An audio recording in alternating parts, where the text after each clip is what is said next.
Boa noite, bem-vindos a mais um programa, uma palestra do programa Ciências às 19 horas. Como vocês sabem, nós organizamos as palestras de março a junho e de agosto a novembro, geralmente na terceira terça-feira de cada mês, às 19 horas, aqui no auditório Sérgio Mascarenhas, do Instituto de Física de São Carlos. Né?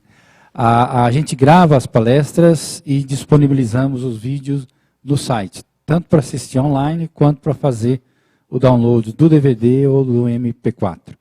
E todas o material relacionado à palestra, como os slides, as coisas, nós disponibilizamos também quando possível. E a entrevista com o palestrante também é transcrita lá no site, o Rui faz isso daí. Além disso, as palestras são transmitidas, não ao vivo, mas depois, pelo canal 20, da NET, que é o canal local aqui de São Carlos, que o braço coordena lá. E essas palestras são possíveis graças ao apoio que nós temos do próprio Instituto de Física de São Carlos da USP, né, a diretoria tem dado um apoio muito grande, a Pró-Reitoria de Cultura e Extensão da Universidade de São Paulo, nos dois CEPIDs aqui do Instituto, são projetos da FAPESP, que é o CEPOF, coordenado pelo professor Vanderlei Banhato, e aquele coordenado pelo professor Glaucio Oliva. Okay? Além disso, o INEL, que é o Instituto Nacional de Ciência e Tecnologia em Eletrônica Orgânica, coordenado pelo professor Roberto Faria, tem dado um grande apoio também, além do Instituto de Estudos Avançados da seção aqui de São Carlos. Okay? E nós temos tido também um apoio para a divulgação do Contribuinte da Cultura, coordenado pela Fátima, e também, mais recentemente, pela IPTV. E além da DBC-FM, que tem dado um apoio já há muito tempo na divulgação das palestras. Bom, e hoje eu vou chamar o Vander para apresentar o nosso palestrante. Primeiro, queria agradecer a presença de todos aqui. Boa noite. Bom, é um prazer poder vir aqui apresentar o João lá na Mesquita. E é também uma coisa bem difícil explicar quem é o João lá na Mesquita. Ele fez tantas coisas diferentes e teve uma vida tão eclética que é realmente uma vida muito interessante. Vários pontos da carreira dele estão extremamente ligadas com aventuras que muitos brasileiros apenas sonham. No começo, ele foi por mais de 20 anos diretor da Rádio Eldorado. Ele foi também o primeiro jornalista a cobrir o Paris-Dakar, o primeiro jornalista brasileiro a cobrir o Paris-Dakar em 90. Ele também participou, foi um dos poucos brasileiros a participar de uma das edições do Paris-Dakar em 97. E também ele é um dos grandes defensores da nossa natureza. Por muito tempo, ele navegou as nossas costas e documentou todas as maravilhas, coisas pequenas que a gente esquece no dia a dia. Como brasileiros, nós temos uma costa imensa, um país cheio de maravilhas, e temos simplesmente as costas para esse Brasil. E o trabalho que o João vem fazendo em documentar e mostrar todas esses nuances, todas essas peças preciosas em nossa costa, é um trabalho extremamente importante. Hoje existem poucas vozes no Brasil defendendo o que nós temos de tão importante, de tão bonito. E o João é uma dessas pessoas. Durante a palestra dele, com certeza, ele vai falar muito sobre tudo o que ele fez, sobre os livros que ele publicou, sobre as fotos que ele tirou. Além de ser um músico de formação, jornalista, ele também é um excelente fotógrafo, um grande fotógrafo. Ele publicou livros fantásticos mostrando todos esses pontos do Brasil. Então, bom, eu não vou tomar muito tempo de vocês, vou deixar vocês com o João. E espero que vocês gostem bastante da apresentação. Bom, boa noite, muito obrigado. Eu fico até trêmulo aqui depois de de ouvir quem serão os próximos palestrantes. Eu estou me sentindo muitíssimo bem acompanhado aí e lisonjeado por estar aqui. Eu sei da importância de uma universidade como a USP, eu sei da importância do campus de São Carlos, eu sei que eu estou falando com parte da elite brasileira, isso é raro de acontecer. Então, muito obrigado por aceitarem que um simples jornalista venha aqui dividir um pouco as coisas que a gente aprendeu com vocês, né? Como já disseram na apresentação, eu sou jornalista, oriundo do meio rádio. Por 20 anos eu fiquei trabalhando na Eldorado, na emissora do Grupo Estado. E foi lá que eu me engajei na causa ambiental. Ainda nos anos 80, esse assunto era muito incipiente e só de vez em quando ocupava as linhas dos jornais, quase nunca nas rádios, né? E eu fazia questão de trazer esses assuntos para dentro da emissora, porque eu sabia da importância deles, então eu trazia discussão, chamava as ONGs que estavam pleiteando isso ou aquilo, e acabei aprendendo com esse pessoal a ponto de, por uma série de questões, acabar lançando a campanha pela despoluição do Rio Tietê. Quem lançou fomos nós mesmos na Eldorado, depois de um programa que a gente fez, que deu tamanha repercussão. O programa era apenas para mostrar para as pessoas que a opinião pública, quando quer, se faz ouvida. E o exemplo era o Rio Tâmisa, de Londres. Então, nós fizemos um programa junto com a BBC, enquanto um barco descia o Tâmisa em Londres, um barco nosso percorria o Tietê, e ambos iam se falando e descrevendo a situação do rio, e ficou bem claro que o poder público inglês só passou a agir no Tâmisa depois que os cidadãos não estavam aguentando mais o cheiro fétido do rio. Começaram a reclamar, o governo inglês foi lá, fez o que tinha que fazer, e hoje, como se sabe, se pesca salmão no rio. A nossa intenção era só mostrar a força da opinião pública, mas esse programa gerou uma reação de tal forma grande que eu fui obrigado a parar o meu trabalho, procurar uma ONG na época, SOS Mata Atlântica, e pedir ajuda para eles, porque eu não sei nada de despoluição do rio e sabia apenas que eu devia tentar canalizar aquela força para o bem. Resumindo a história, a SOS fundou um núcleo União Pro Tietê, debaixo do guarda-chuva da própria ONG, contratou especialistas e eu na rádio apenas ajudava, fazendo com que a opinião pública que se manifestasse na rádio pudesse trabalhar e acompanhar o que era feito para despoluir o rio. Essa foi uma das obras de saneamento básico mais caras já feitas no Brasil e ainda continua até hoje. Já foram investidos mais de 2 bilhões de dólares.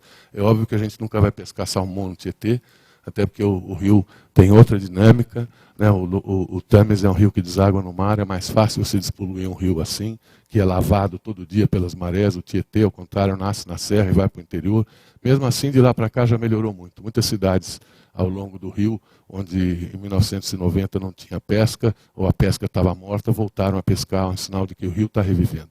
Bom, quando eu saí da Eldorado em 2013, eu tenho paixão pelo mar e por navegação, e percebia também o desconhecimento brutal dos brasileiros para a importância do mar como ecossistema marítimo, a importância de você ocupar bem a costa brasileira. Eu ficava horrorizado, eu tive o privilégio de navegar pela costa brasileira desde os anos 60, eu peguei o litoral de Rio e São Paulo ainda totalmente desocupado, antes da BR-101.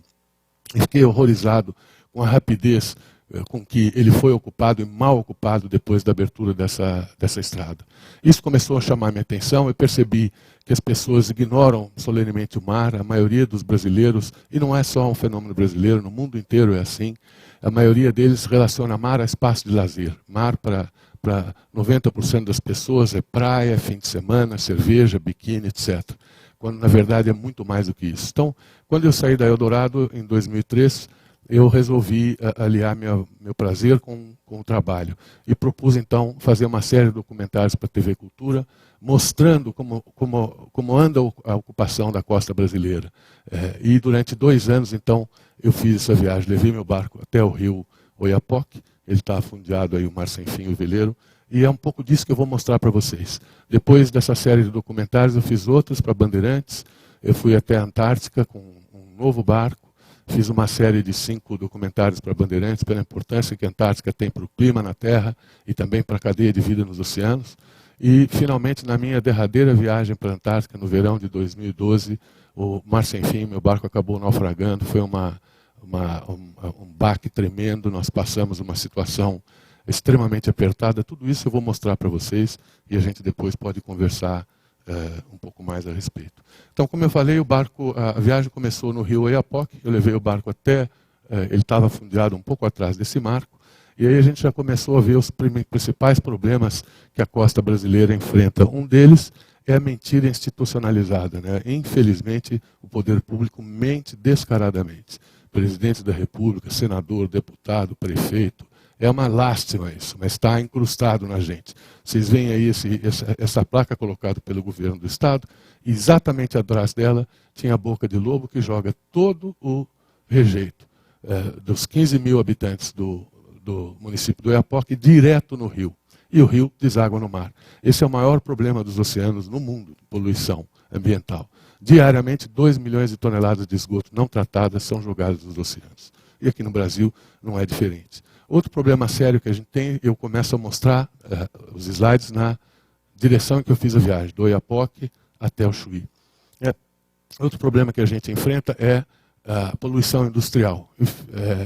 Infelizmente, 40% das grandes indústrias de transformação no Brasil estão instaladas no litoral. E assim também é em grande parte do mundo.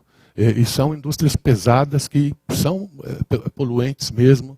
O impacto delas é muito grande. No caso aí, vocês estão vendo a Alumar, na ilha de São Luís, no Maranhão. Essa empresa trabalha com alumínio. Ela não precisava ter sido feita necessariamente dentro da ilha de São Luís, que por ser uma ilha já é muito frágil. Foi uma área enorme. O manguezal, que é um berçário de vida marinha, teve que ser extirpado para que a indústria pudesse ser instalada, e já houve contaminação provada pelos professores das universidades federais de lá, etc, etc. A fábrica está lá simplesmente para estar mais próxima do mar, portanto, para gastar menos para exportar o alumínio, né? Ela podia ser construída a 100 km ou 50 km para o interior, mas infelizmente é assim que acontece. Então, outro problema gravíssimo que os oceanos enfrentam é a poluição industrial em toda parte do mundo. No Nordeste brasileiro surgiu um fenômeno de 15 anos para cá, que é a carcinicultura. Esse é um fenômeno terrível. Essa placa a gente encontra já no Piauí, o terceiro estado visitado pela expedição do Mar Sem Fim. E eu volto a falar na carcinicultura mais adiante, só para deixar claro que a carcinicultura acontece em todos os estados do Nordeste, do Piauí até o sul da Bahia. Então o Maranhão é o único que está isento. Descemos mais um pouco, chegamos na praia de Jericoacoara, que é tida como uma das mais belas do mundo, e de fato é mesmo, uma praia linda, com dunas barcanas, etc. Mas como todas, sofre do problema da especulação imobiliária. Atrás da ilha havia uma pequena vila de pescadores com casinhas nesse estilo. Vocês veem lá em cima, a placa mostra 1936. Esse é o tipo de residência, e a área é uma área protegida, entre aspas, porque no Brasil não há polícia para cumprir a norma. As casas que foram construídas, as novas casas, deveriam manter este padrão para não descaracterizar o local. No entanto, o que se vê é esse tipo de construção que acontece lá. Isso, de novo, não é exclusivo do Ceará, né? Aliás, quase todos os problemas, à exceção da carcinicultura, acontecem em todo o litoral brasileiro. Eu estou dando o exemplo aqui, porque foi aqui que eu encontrei a foto, mas acontece em todo lugar. Então, a especulação imobiliária deita e rola, e você acaba estimulando a especulação imobiliária. Eu vi casos, por exemplo, de um pescador na Ilha do Mel que vendeu a sua posse por uma garrafa de cachaça. E com isso os nativos da costa perdem o acesso ao mar, perdem o acesso à sua profissão, porque deixam de ter acesso ao mar e acabam virando párias. Ou seja, não houve nenhum benefício. A ocupação do litoral brasileiro mais recente, dos anos 50 para cá, trouxe pouquíssimo benefício aos nativos. Ao contrário, eles são verdadeiros párias, esquecidos pelo poder público, chegam a fazer coisas como essa, vender uma posse para um sujeito rico, estudado, etc., por uma garrafa de cachaça. Outra coisa que eu só encontrei uma vez em toda a viagem foi essa única placa que eu vi, também no Piauí, lembrando que praias são um bem de uso comum do povo e é proibido construir. Mas está lá de novo para inglês ver. Porque em toda a praia brasileira você vê isso, construção em cima da areia. Isso é um absurdo. Essa casa, casualmente, é no Ceará, mas não deve nem existir. Esse muro aqui já era essa altura. Simplesmente porque a praia sofre uma erosão natural, de ventos, correntes, ressacas, etc. Essa casa, essa altura, eu tenho certeza que já foi para Beleléu. E por que não se pode ocupar a praia? Por vários motivos, entre eles porque 90% da cadeia de vida marinha começa nesta exata faixa, que é uma faixa de transição entre a água e o oceano, que é frágil por natureza. Por causa disso que eu já falei para vocês, ventos constantes, marés constantes, correntes constantes, ressacas, etc. E os ecossistemas que são berçários de vida marinha estão aí. Se você os destrói para construir apartamento, casa, condomínio, hotel, etc., etc., você está matando a vida marinha antes mesmo que ela comece. Então, esse é outro problema seríssimo que a gente tem. O desconhecimento das pessoas com relação a essa legislação. A legislação brasileira é tida por especialistas, eu entrevistei mais de 40 ao longo da viagem, uma das mais completas do mundo, só que é inexequível. Porque simplesmente não existe força política para fazer valer com que ela seja aplicada. A carcinicultura é isto aqui. Vocês estão vendo o vale do rio Jaguaribe, no Ceará. O rio Jaguaribe é o rio que abastece a população de Fortaleza de água. O que faz a carcinicultura? Ela extirpa os mangues, que é um dos mais importantes, repito, é um dos mais importantes berçários de vida marinha, e além de proteger a costa contra erosão e tudo mais, ela extirpa totalmente o mangue. Todas essas piscinas criatórias que vocês estão vendo antes eram manguezais. Então, ela extirpa esse manguezal para fazer a criação de camarão. Deixa eu chamar a atenção para uma coisa, manguezal é área pública, não pertence a ninguém, nem a mim, nem a Dilma, nem ao Alckmin, nem a ninguém. Pertence ao povo brasileiro, é área pública. Até esta época era uma área protegida, era uma APP, como se diz, Área de Preservação Ambiental, que agora na mudança do Código Florestal dançou. Por quê? 90% dos donos de criatórios de camarão, da carcinicultura, são prefeitos, deputados, senadores e até vice-presidente da República. 90%. Eu investiguei quase todas as fazendas de camarão. Então, eles conseguem, a carcinicultura consegue fazer dois absurdos numa tacada só. Primeiro, arranca um importante ecossistema.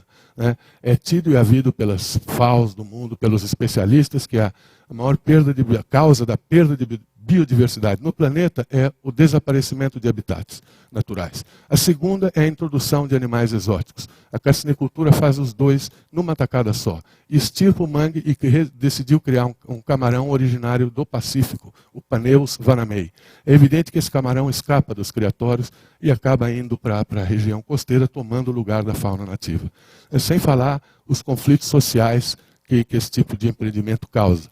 Porque são dados aos políticos, não é que nem um fazendeiro que vai plantar a batata, o café, que precisa comprar a terra, arar a terra, adubar a terra, gastar, investir, para depois poder faturar. Isto aqui é dado. Como é área pública, é dado. Ninguém paga por isso. Aí você vai investigar quem é o dono dessa fazenda, o prefeito dessa localidade de Aracati. Quem é o dono daquela fazenda, o senador fulano de tal. Quem é o dono daquela fazenda, o prefeito. Quem é o dono do deputado, e assim sucessivamente. É um crime ambiental que acontece em todo o Nordeste brasileiro.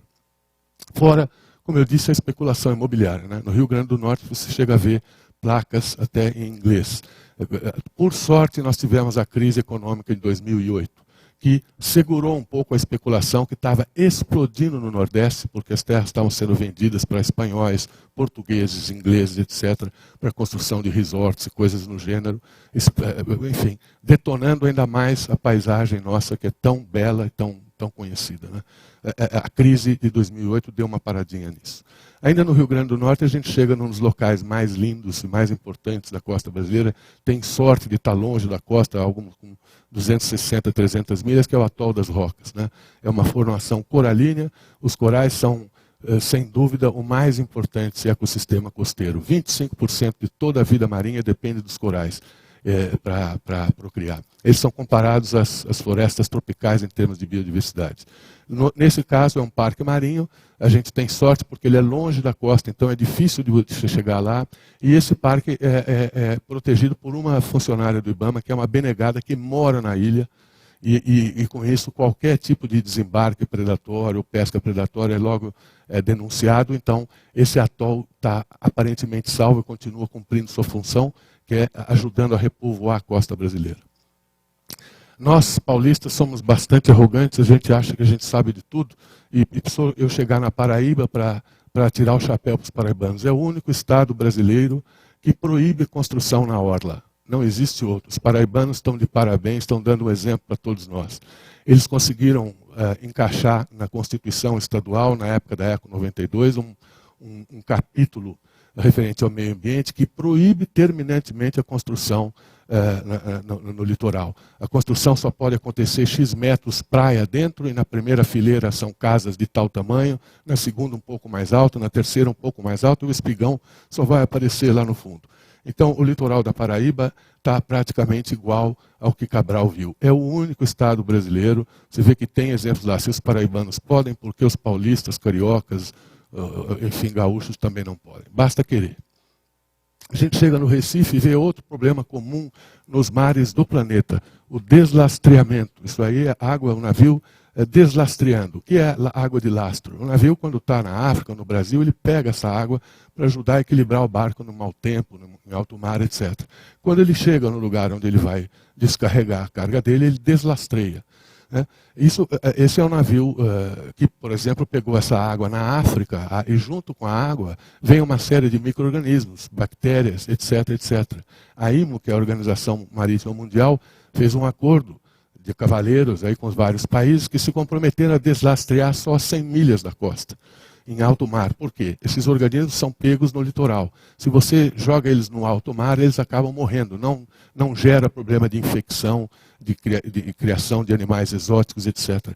Mas isso não é feito nem fiscalizado no Brasil. Em todos os portos brasileiros, Santos, Rio, Guanabara, Paranaguá, Maranhão, Recife, você vê isso. O navio deslastreia, amarrado no cais, sem uma fiscalização que seja.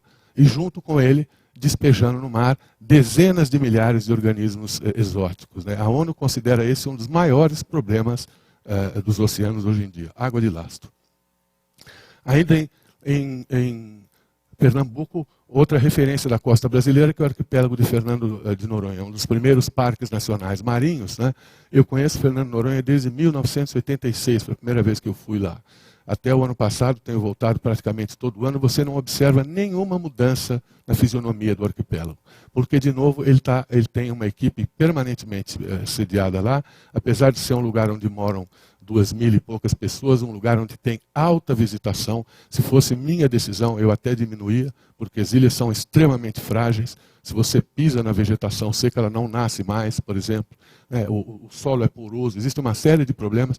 No entanto, Fernando de Noronha prova de novo que você pode proteger áreas exemplares pela beleza cênica, pela importância da biodiversidade e mantê-las assim, abrindo outras áreas para o turismo, etc. e tal. Fernando de Noronha, portanto, é outro bom exemplo. A gente chega em Maceió e vê de novo o descaso do poder público. Essa coisa nojenta chama-se Rio Salgadinho. A água é tão grossa que as pessoas têm que entrar aí com essas máscaras, parecem marcianos, para tentar limpar. Logo depois dessa curva, você tem a Praia da Boa Viagem. É onde deságua essa nojeira toda. No Brasil, apenas 20% do esgoto produzido por 200 milhões de brasileiros, apenas 20% recebe algum tipo de tratamento. É por isso que de vez em quando o povo sai na rua furioso e ninguém entende por quê. É porque a gente paga um imposto brutal e não recebe absolutamente nada de volta. Chegamos em Sergipe, a gente mostra isso para lembrar que os mares hoje em dia também nos dão minerais, além de proteína, trabalho, lazer, etc., nos dão minerais. 50% do gás produzido no mundo vem dos oceanos e 30% do petróleo hoje vem dos oceanos. Eu estou convencido que esse século vai ver o fim da pesca em escala mundial, porque os oceanos não aguentam a capacidade deles de reposicionar, de recriar. Está sendo dilacerada pelas frotas de pesca e pelos problemas de poluição que não são exclusivos do Brasil. Então, eu tenho certeza que esse século verá, e quando eu estou falando também as coisas que eu aprendi com esses 40 e poucos especialistas que a gente entrevistou ao longo desses dois anos. Esse século verá o fim da pesca profissional em todos os oceanos e o início da exploração maciça de minerais. Porque são muitos minerais que tem no mar, não é só petróleo ou gás, mas diamante, ouro, platina, etc. E é mais uma fonte de pressão para os oceanos. Bahia, Praia do Forte, essas estacas que vocês estão vendo são estacas de marcação de ninhos de tartaruga. Aqui existe um projeto, o projeto Tamar atua na costa brasileira e é uma referência. Conseguiu salvar as tartarugas da extinção, demarcando ninhos para que você não pise nela, tomando conta, ajudando, enfim, sensibilizando os nativos da costa para que não pescassem mais tartarugas. Hoje, quando eu era criança, saía no mar, quase nunca vi uma tartaruga. Hoje, qualquer hora que eu vou para a praia, qualquer viagem que eu faço, no mínimo uma tartaruga eu vejo. É uma prova, de novo, de que você der uma força, a natureza reage. Mas, ao mesmo tempo que acontece isso, tem os tais resorts, que eu tenho fico horrorizado com isso. O resort é esse tipo de hotel, um estilo neoclássico, em plena praia do Nordeste brasileiro. Ou seja, a arquitetura não tem nada a ver com o Brasil ou com aquela região. Eu fico horrorizado de ver isso. Porque o que trouxe o hotel foi a beleza cênica. A primeira coisa que ele faz é detonar a beleza cênica de uma vez por todas. Porque depois que você constrói um monstrengo desse, nunca mais se tira. Então, para que fazer uma coisa horrenda dessa e estragar uma paisagem que a natureza demorou eras para criar? É possível construir hotéis 5 estrelas, bem feitos, sem você detonar a paisagem. Tem vários exemplos na costa brasileira. Infelizmente, são minoria. O que prolifera no Nordeste hoje em dia é esse tipo de monstrengo. Outro problema comum no Nordeste é o pisoteamento de corais. Você, quando vai para qualquer dessas praias aí, de Bahia ou Maceió, seja lá onde for, o pessoal do turismo aluga tênis para você poder pisar nos corais com tênis e não machucar o seu pezinho. Equivale a você pisar na cabeça do seu cachorro ou do seu gato. O coral é um ser vivo. Você fica pisando em cima dele e você está contribuindo para destruí-lo. Fora milhões de outros problemas. Isso acontece em todas as praias do Nordeste, também impunemente. Outro problema aí você vê do estado. No sul da Bahia, na região do rio Cairu, que ele começa em Morro de São Paulo, é um estuário que vai desembocar em Camamu, uma baía mais embaixo. O governo do estado, através da Secretaria da Pesca, está estimulando a criação de tilápias em cativeiro. Tilápias é o que você come em restaurante chamado Saint-Pierre. O pessoal descobriu que se botasse tilápia no cardápio, ninguém comia. Aí inventaram esse nome fresco, Saint-Pierre, todo mundo come. E veja o absurdo de o estado baiano promover isto numa região de água salobra. A tilápia é um peixe extremamente agressivo, oriundo da África, extremamente resistente. É óbvio que durante a despesca ele escapa desses tanques criatórios e vai tomando o lugar dos robalos, que eram os peixes naturais da época. Eu entrevistei o secretário da Pesca da Bahia criticando essa ação. Ele falou, mas o gado zebu também é uma espécie exótica. Eu resolvi encerrar a entrevista porque vi que dali não ia tirar mais nada. Outro ponto notável da costa brasileira é o arquipélago de Abrolhos também, que é um arquipélago todo ele formado por corais, que tem toda essa importância, mas que sofre, esse foi o veleiro com que eu fiz a primeira viagem. Mas também sofre ameaças porque, infelizmente, ali em Abrolhos é uma região rica em petróleo. E a ANP, a Agência Nacional de Petróleo, já fez licitação para essa área. Então, ali perto, é um parque nacional marinho, foi, se não me engano, o primeiro parque nacional marinho brasileiro. É bem tratado, tem gente lá, tal, só que sem equipamento. Fica um gato pingado ali tomando conta. Então, barcos de pesca vão ali e jogam a rede na frente do sujeito e não pode fazer nada, porque ele não tem sequer um bote para peitar os pescadores. E, além disso, ele pode denunciar, mas essas denúncias não redundam em nada. E, além disso, agora, a ANP leiloando áreas dali para petróleo. Você chega no Espírito Santo e vê outra aberração. Né?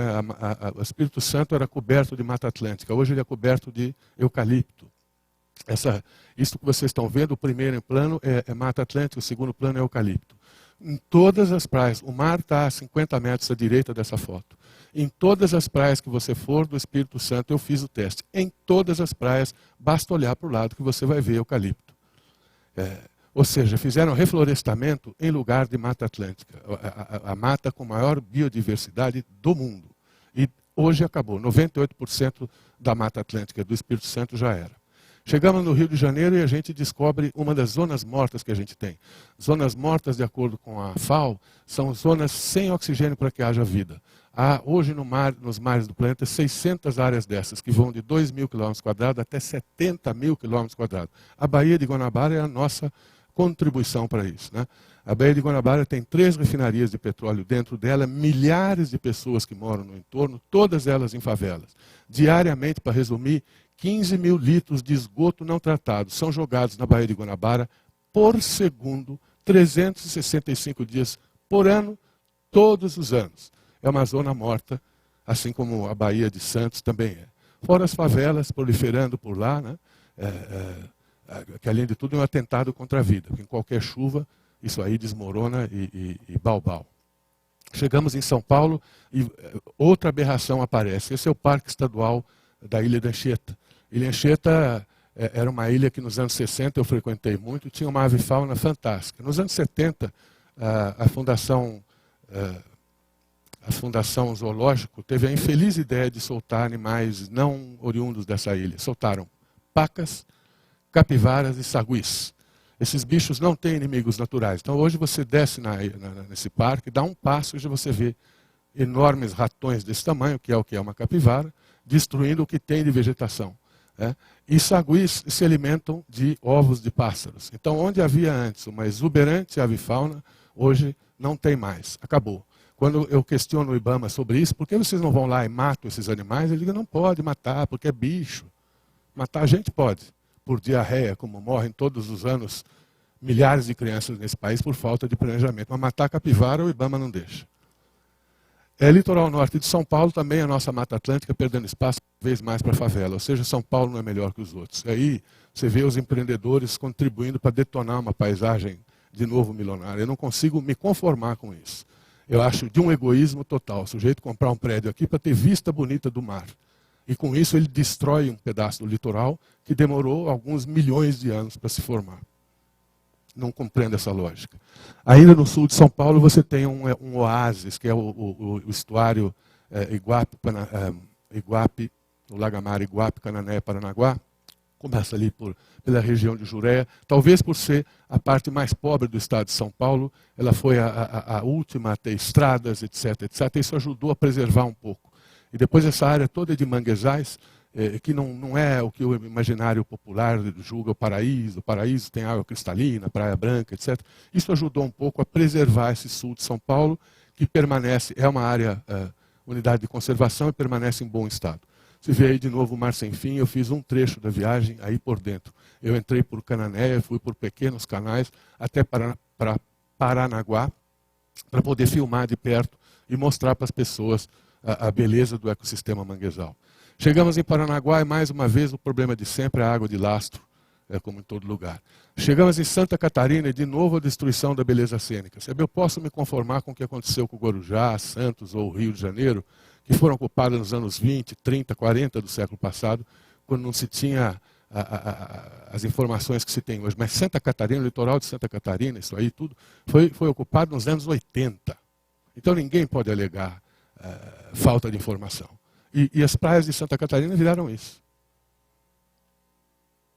Finalmente a gente chega no Chuí, na fronteira sul, depois de 2 anos, produzindo então 90 documentários para a série Mar Sem Fim, entrevistando mais de 40 especialistas de academias, entrevistando praticamente todos os secretários estaduais e municipais dos municípios que a gente passou dos 17 estados costeiros, ambientalistas e pessoas que trabalham em ONGs também, que deram substância para o programa. E a gente aprendeu, então, a importância de você manter a zona costeira intacta, porque os oceanos são um patrimônio comum da humanidade, é uma fonte primária de alimentos para 3,5 bilhões de habitantes. Por ano são pescados 130 bilhões de toneladas, e trabalho para 150 milhões de pessoas. A produção de pesca, você vê o problema aqui da sobrepesca. Em 1950, logo depois da guerra, pescava-se 19 milhões de toneladas. Hoje se pesca 180, esse dado está já defasado. Hoje se pesca já 160 milhões de toneladas. Depois do advento do radar, da tecnologia, das redes, antigamente as redes eram puxadas à mão, eram redes pequenas. Hoje as redes são puxadas com enormes aparatos, são navios. Algumas redes têm o tamanho de 6 aviões jumbo. Alguns tipos de pesca que acontecem, por exemplo, no Oceano Mediterrâneo, são feitos com a ajuda de aviões que sobrevoam para ver o cardume. Quando o cardume está namorando, ele vem à tona naturalmente. Nesse momento, os aviões dão a posição, em seguida chegam as frotas e passam as redes enquanto os peixes estão procriando. Aí você vê que é insustentável essa situação. De 50, nós tirávamos do mar 19 milhões de toneladas, hoje tiramos 160 milhões de toneladas. 20 milhões delas são desperdício, são fauna acompanhante. O que é fauna acompanhante? Quando você passa a rede para pescar camarão, vem uma série de outros pequenos peixes e outros crustáceos juntos, etc., que são jogados ao mar mortos. Por ano, a FAO estima que sejam 20 milhões de toneladas jogadas para o mar. Ainda de acordo com a FAO, a frota pesqueira mundial é 40% maior do que os oceanos podem suportar, e a prova de que a pesca é insustentável são os subsídios anuais. São 20 bilhões de dólares. Leia-se aí, basicamente, Japão e, sobretudo, na Europa, sobretudo a Espanha. Menos de 1% dos oceanos são protegidos através de áreas de unidades de conservação, ou parques, etc. Ao contrário dos continentes, no mundo, 23% dos continentes são protegidos. Desculpem. A população mundial é hoje de 8 bilhões de pessoas. De acordo com a fonte que você vê, de 50% a 60% moram na região costeira. 80% da poluição dos oceanos vem das atividades humanas com origem nos continentes. Por isso que todos nós que estamos aqui, mesmo aqueles que não frequentam o mar, tem tudo a ver com esse assunto. No Brasil, a densidade média é de 17 habitantes por quilômetro quadrado, mas na zona costeira é 87. Veja aí a pressão. 15 das 26 regiões metropolitanas ficam na costa. No país, como eu já disse, só 20% recebe algum tipo de tratamento, normalmente é tratamento primário. Para você acabar o problema, muitas vezes precisava um tratamento secundário e até terciário. 63% dos municípios depositam seus rejeitos em lixões a céu aberto. Quando chove, aquele sopão mortal cai e vai parar onde? O chorume, no mar. Menos de 1% da zona costeira brasileira é protegida através de áreas de conservação, ao contrário dos continentes, onde a taxa também gira em torno de 23%. Daí eu parti para uma aventura um pouco maior e resolvi mudar de barco. Passei por um trawler, que é esse barco a motor, que tem uma autonomia extremamente grande. Um trawler, como o próprio nome indica, é uma traineira. Trawler em inglês significa traineira. Eram barcos comuns no Atlântico Norte, cuja característica é serem extremamente robustos, extremamente grandes, porque eram barcos de pesca e com grande autonomia, capazes de enfrentar qualquer tipo de mar. E por causa disso passaram a ser transformados em barcos de lazer. Existem poucos trawlers no Brasil, mas eu consegui achar esse Mar Sem Fim. Foi com ele que eu fiz a primeira e a segunda e derradeira viagem do barco para a Antártica. Aí eu vou mostrar então a viagem que eu fiz para Bandeirantes. Quando eu saí da altura de São Paulo, costei o litoral até o litoral do Uruguai, o litoral do sul do Brasil, depois o litoral do Uruguai, depois todo o litoral da Argentina. Entrei aqui no Estreito de Magalhães para mostrar o que acontece nos canais da Patagônia. Finalmente cheguei na Península Antártica, vim até a latitude 65 graus e depois vim direto do Cabo Horn para cá e depois fui explorando a Península Antártica, passei pela ilha Rei Jorge, onde fica a base brasileira, e voltei. É isso que eu mostro agora, então, nessa sessão. Aí você vê Punta del Este, as minhas preocupações eram as mesmas. Será que os uruguaios e os argentinos fazem o que a gente faz? Está aí o resultado. Punta del Este, que já um dia deve ter sido uma praia original, com a sua característica, hoje foi banalizada, parece uma Miami ou uma Guarujá qualquer. Aí já é San Blas, na Argentina, no paralelo dos 40 graus sul. Aí já começa muito frio, o que favorece a não ocupação do litoral. Praticamente só mamíferos marinhos aguentam aqui. O litoral da Argentina não tem as pequenas vilas como existem na costa brasileira. Esse é um dos lugares de maior importância em termos de ave e fauna. É um lugar de laguna, quando a maré baixa, as larvas ficam expostas e há uma quantidade imensa de pássaros que se aproveitam disso. Tivemos na Península Valdez, que é o lugar frequentado pelas baleias francas austrais, assim como abrolhos são procuradas pelas jubartes. No inverno, as baleias não podem dar cria na Antártica, porque os filhotes não têm a banha suficiente, a gordura suficiente. Se eles nascem lá, eles morrem de frio. Então, o que fazem essas baleias? Sobem, escolhem lugares de águas rasas, quentes, para procriar, para namorar, enfim, ter as crias. Na Península Valdez vão as francas austrais, nós fomos lá explorar. Depois parei em Puerto Deseado, que é um dos portos mais importantes de pesca na Argentina, porque eu queria comparar como é feita a pesca lá versus Brasil e ver se eu aprendi alguma coisa. Infelizmente é diferente, porque a pesca na Argentina é muito pouco praticada. Não existe, por exemplo, pesca artesanal. São só esse tipo de pequenos navios, na verdade são navios mesmo, que fazem a pesca. Então eu perguntei, por exemplo, como era fiscalizada, porque a Argentina também tem áreas proibidas de pesca, que são áreas de ecossistemas importantes. Então, como é que é fiscalizado? Os caras simples. Em cada barco desse, como são menos de uma centena de barcos, cada barco desse vai um fiscal. Então são coisas que, e ele aí não tem como não tapear o fiscal. Então, a mesma coisa com respeito aos peixes que estão na época do defeso. O fiscal está lá para garantir que eles não sejam pescados. Então, infelizmente, isso não dá para ser aplicado no Brasil, porque aqui nós temos quase 1 milhão de pescadores, 60% deles artesanais. Quer dizer, chegamos então nos canais da Patagônia, depois de ter entrado pelo Estreito de Magalhães. Ali a geografia é espetacular, é o único lugar do mundo, além da Suécia e Noruega, onde você pode ver os fiordes, né? Essas áreas erodidas pelo gelo, são baías erodidas pelo gelo. Às vezes você anda quilômetros, milhas, 10 milhas até chegar ao fim de uma delas. É de uma geografia espetacular a região, cheio de geleiras como essa, que estão testemunhas da última glaciação, gelos que têm 15 a 12 mil anos. Então eu fiz várias viagens por lá. É uma região de pesca de centoia. Centoia é esse caranguejo gigante, primo irmão aí do king crab. O principal da pesca feita nessa região é a centoia. Aí você vê, a gente trocou uma garrafa de pioca com um balde cheio de centoias com os pescadores de lá. De lá nós atravessamos então o Estreito de Drake. Esse é o pedaço de mar, vamos dizer assim, mais perigoso para se navegar do mundo, porque, enfim, é o lugar de encontro do Oceano Atlântico com o Pacífico. É um lugar das altas latitudes. Nas altas latitudes as reações do clima são sempre mais fortes, o vento é mais forte que nas baixas latitudes e assim por diante.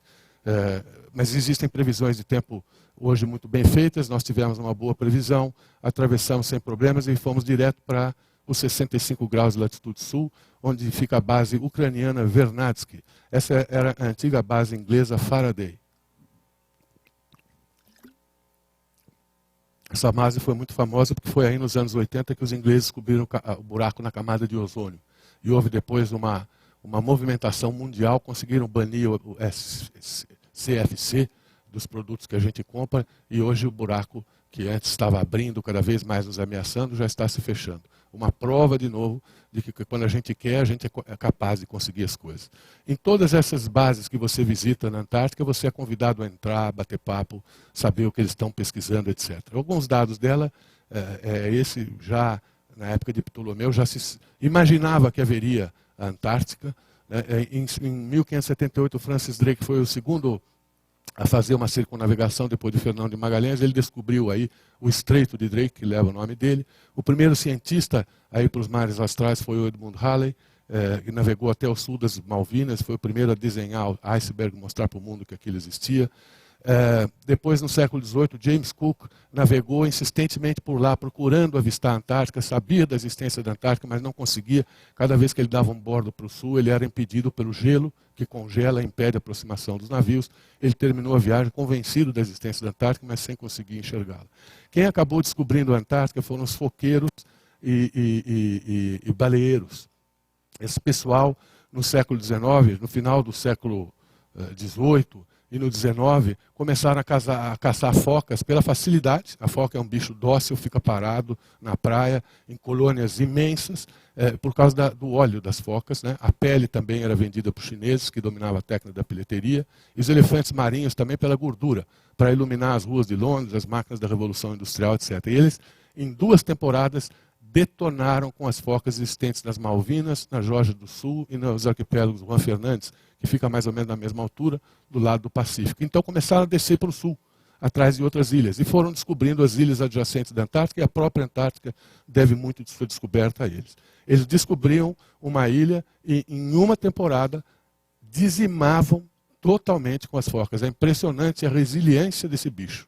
É impressionante saber que ainda existem focas, leões marinhos e elefantes depois do que eles sofreram na mão desse pessoal. Em 1820, disse que Tadeusz von Bellinghausen, que fez uma viagem, um oficial russo, que fez uma viagem semelhante à de Cook durante 3 anos, diz que ele foi um dos que avistou a Antártica primeiro. Os franceses, através de Dumont d'Urville,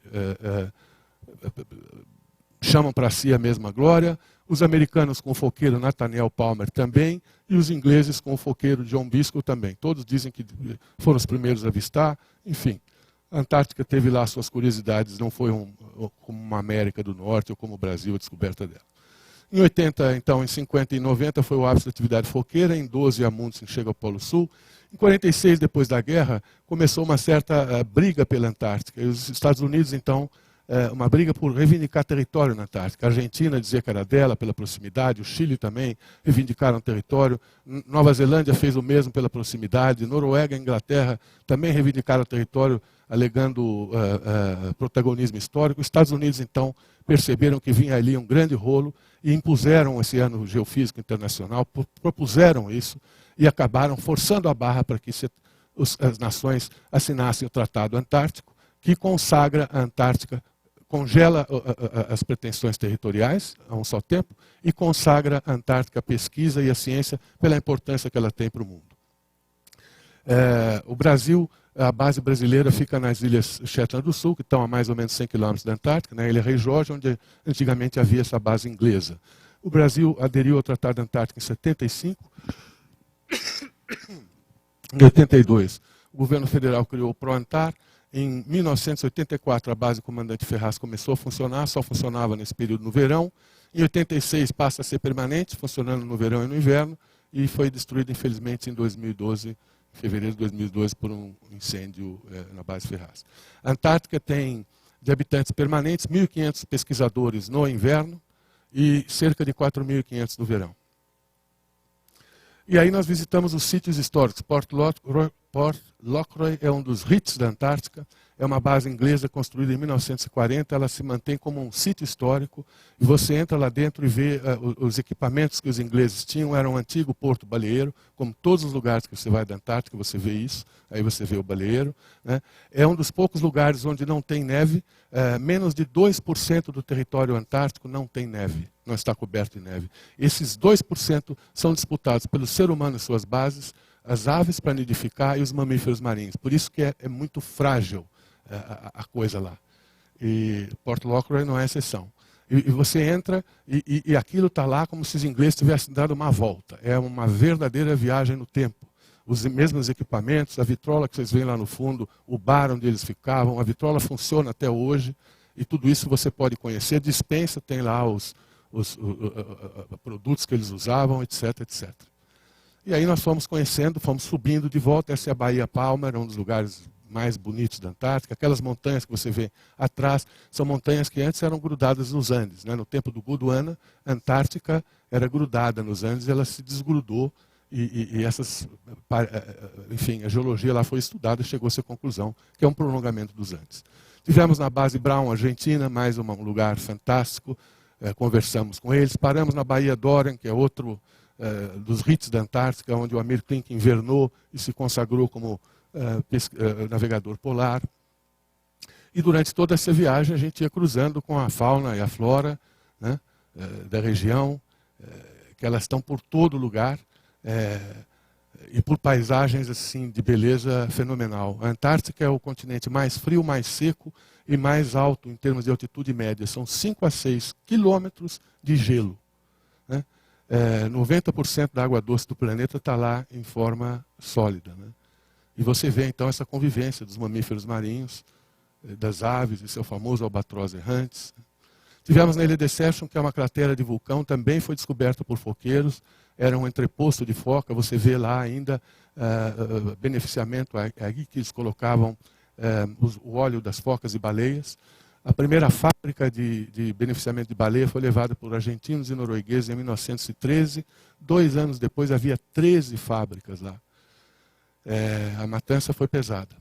De lá nós viemos para a Ilha Rei Jorge para fazer, então, veio a base brasileira. Primeiro nos paramos na Baía Arley, que é onde tem a base russa e chilena, e depois tivemos finalmente na base Ferraz, onde um dos programas que eu fiz, um dos documentários da TV foi todo dedicado ao trabalho que os brasileiros fazem lá, que é um trabalho muito bonito, muito bem feito, que a gente tem que ter orgulho. Meus amigos falam assim, vai ver o trabalho de brasileiros na Antártica, e aquilo lá, os caras não fazem merda nenhuma, aquela coisa de brasileiro que adora dizer que a gente é uma porcaria. Não é verdade. O trabalho deles é muito bem feito, em termos de América do Sul, não tem o que se equipare. O Chile e a Argentina têm mais de 10 bases cada um lá, e, no entanto, a nossa únicazinha, com uma merreca de verba, faz muito mais pesquisas do que eles, pesquisas pertinentes. Isso é praticamente um consenso entre os cientistas que eu entrevistei de várias partes do mundo, da Europa, dos Estados Unidos, da Nova Zelândia, etc. A flora e a fauna da Antártica. A biodiversidade lá é pequena, né? Você tem como flora apenas musgos e líquens, 30 tipos de alga, o crio, que é alimento primário da cadeia, né? 300 tipos de peixe, todos quase endêmicos, alguns já ameaçados de extinção pela pesca proibida e predatória. Só tem 13 tipos de pássaros, 18 tipos de pinguins e meia dúzia de mamíferos marinhos. O que impressiona é que cada grupo desses tem milhões de elementos. Então, as escuas são assim, 20 milhões de escuas, albatroz, 10 milhões de albatroz, os pinguins, não sei quanto. Em suma, a biodiversidade pequena, mas a quantidade de cada item é muito grande, exceção feita à flora, né? A área é de 14 milhões de quilômetros quadrados, uma vez e meio o tamanho do Brasil. No inverno, a Antártica cresce quase que mais do que uma vez, né, pelo congelamento, né, das áreas adjacentes. 90% de toda a água do planeta em forma sólida está lá. É responsável pelo clima na Terra. A temperatura mais baixa já registrada foi 89 graus no interior. No passado, como eu disse, na época de Gondwana, aquilo estava ligado ao continente, então tem fósseis de dinossauro lá, tem minerais como carvão, tem petróleo, tem platina, tem cobre, tem níquel, etc. O maior medo dos pesquisadores é que quando esses minerais acabem por exaustão lá no Oriente Médio, que se comece a ser explorado na Antártica, o que seria um desastre completo. 30 países têm bases na região. Aí você vê a interação da Antártica com todos os oceanos, o Pacífico, o Atlântico e o Índico. Todas as águas frias dos oceanos são geradas pela Antártica. E são as águas frias as mais ricas em nutrientes, portanto, onde existe maior quantidade de seres vivos. Daí a importância da Antártica para a cadeia de vida marinha e para o clima na Terra também. Porque o que dá o clima ser como é, são as correntes marinhas, quentes e frias, que em interação com a atmosfera fazem com que o clima seja tal como é. A Inglaterra só é habitável por causa da corrente do Golfo, que é uma corrente quente, que gira no sentido do relógio e passa nas costas da Inglaterra. Se não fosse a corrente do Golfo, a Inglaterra seria coberta de gelo, como é a Groenlândia. Então, o que pode acontecer com o aumento do degelo, com essas coisas todas? As correntes são formadas em função da salinidade, da temperatura da água, da quantidade de água doce ou de água sal, por isso que ela gira assim ou assado. Se isso for alterado, pode haver uma alteração climática de proporções bíblicas. Se toda a Antártica um dia viesse a degelar os oceanos, isso não vai acontecer, evidente que não vai acontecer, mas se acontecesse por hipótese, o nível dos oceanos subiria 60 metros, o que é um cataclisma equiparável ao de Noé. As ameaças de lá são o aquecimento global, a poluição marinha, que foram feitos exames de sangue nesses animais, os pesquisadores brasileiros pegam lá as focas e tal, tiram o sangue e percebem compostos que não são de lá. São compostos usados por nós em farmácia, jogados no mar, mercúrio, coisas assim, ou agrotóxicos usados na agricultura que são jogados aqui no Rio Grande do Sul e vão parar lá. A poluição atmosférica é a mesma coisa. Eles medem as queimadas na Antártica no gelo, porque o gelo vai caindo, está caindo lá desde 1500, 1600, 1700, então eles sabem medir quanto de profundidade tem o gelo. Então eles podem medir como era o ar em 1500, 1600, 1700, etc. Eu vi pesquisas lá dos brasileiros falando, olha, em 76 teve tal queimada na Amazônia, veja aqui a quantidade de cinza, olha aqui a fumaça da Amazônia, que a fumaça fica aprisionada nas bolhas lá também. Então, isso mostra a importância da Antártica para todo o mundo, né? A sobrepesca é outra ameaça, a introdução de animais exóticos, já foram vistos lá carrapatos em pinguins, que infelizmente são levados pelo ser humano. O turismo, porque é gente, onde vai gente tem problemas, e nossos hábitos de consumo, que são totalmente insustentáveis, né? A gente consome mais de 2/3 da capacidade de reposição da biosfera. O aquecimento global está aí, essa parte em vermelho é a parte Antártica Ocidental, a outra é conhecida como Antártica Oriental. Os ingleses monitoram a temperatura há mais de 50 anos nessa região e foi detectado já um aumento de 3,5 graus Celsius, o que é uma barbaridade. Eu tive também entrevistando agora um pesquisador da Academia de Ciências russa, na última viagem que eu fiz, e ele mede a quantidade de água que sai dos glaciares. Porque o que é a água que sai dos glaciares? É fusão do gelo, por causa do calor. Então ele vem medindo, há 20 anos que ele vem medindo a quantidade, esse parâmetro ele prefere, me deu uma explicação científica e tal, mas ele prefere medir esse parâmetro, né? Quantidade de água que se funde de gelo se transforma em água e vaza para o mar. Nos últimos anos, a quantidade na Antártica aumentou em 13 vezes. Ainda tem gente que não acredita no aquecimento global. Eu não sou cientista para questionar. Há cientistas importantes que acham que não. A maioria esmagadora acha que sim, que existe o aquecimento global, mas tem gente importante também dizendo que não. Mas o fato que a Antártica esquentou 3,5 graus nos últimos 50 anos é inquestionável. Essa foi a derradeira viagem que eu fiz, que terminou num desastre, que foi o naufrágio do meu barco. Para mim, é extremamente duro, para qualquer navegador. Um naufrágio dramático, ainda mais na Antártica, que é o continente consagrado à pesquisa. Eu que fui lá para fazer documentários e mostrar a importância dela, acabei correndo o risco de ser um poluidor do ambiente. Foi uma coisa terrível. Nós tivemos uma travessia do Drake muito dramática, muito forte, com ventos de 40, 50 nós, 100 km por hora, onda de 4 a 5 metros vindo de lado. Quando nós chegamos na ilha Elephant, na ilha Deception, que é essa cratera de vulcão, eu mergulhei, porque estava achando o barco meio esquisito, e vi que nós estávamos fritos. Eu tinha perdido um dos lemes, de um dos lados do barco tinha 2 motores. De um dos lados eu perdi o leme, do outro eu perdi a bucha do pé de galinha, que eu já explico o que é uma peça tão importante quanto o leme. Eu vi que a nossa situação era absolutamente dramática, que a gente só sairia com o barco de lá se tivesse ajuda divina mesmo. Então, em vez de ir para a Península Antártica, a intenção dessa viagem era fazer um charter para a Península Antártica, né? Eu viria para cá de novo, repetindo a viagem anterior, mas resolvi ir para a Ilha Rei Jorge, nessa situação, desembarcar os passageiros. Ali tem o único lugar que tem uma pista de pouso, ao mesmo tempo em que eu trazia reforços para me ajudar a tentar evitar esse acidente ecológico. Então foi isso que aconteceu. Eu mergulhei e vi então a bucha do pé de galinha. O pé de galinha é essa peça que fica o eixo do barco, né? O eixo sai mais ou menos a meia nau. Meia nau do barco ele sai e vai para ré.